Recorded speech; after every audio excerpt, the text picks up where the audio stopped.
A lot of the exercises that you see in fitness are abduction exercises. So the dog's body is, or the dog's limbs are moving away from the body. What I want to do is I want to offset that by doing abduction exercises. So pulling the limbs in towards the body and strengthening those muscles. So this is a fantastic exercise for that. And a couple of things I have to have. I have to have paw pods, okay, or something similar. You can use the mini fit bones, which we might have to go to because it's been a long time since she's done this exercise. But the important thing is that I want to make sure that the props that I'm using are in a natural position, so she's not too scrunched up and she's not too stretched out.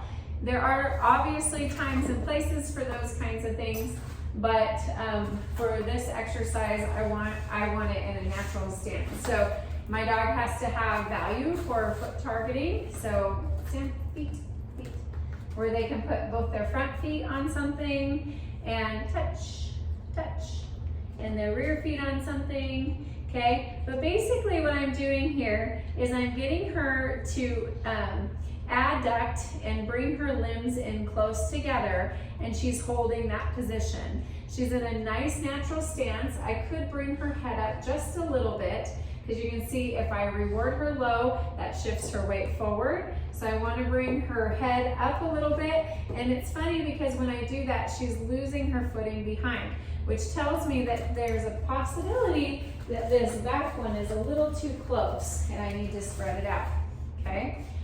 Sometimes when they fumble around on it, then it moves back a little bit. That is probably a little too far now. So we're into a bit of the Goldilocks syndrome. Not too much, not too little, but just right. It's helpful if you have the discs, you can mark their spot so that if they do shift back, and it also helps helps keep the paw pods from moving, so feet. Okay, so an exercise like this, it's one about finding that perfect position and then having the dog hold it. So on something like this, I can do my goal is to build up to 30 seconds, and I can do 3 sets of 10, 2 sets of 15, or for a dog that's pretty strong, I can do one set of 30 seconds, give them a break,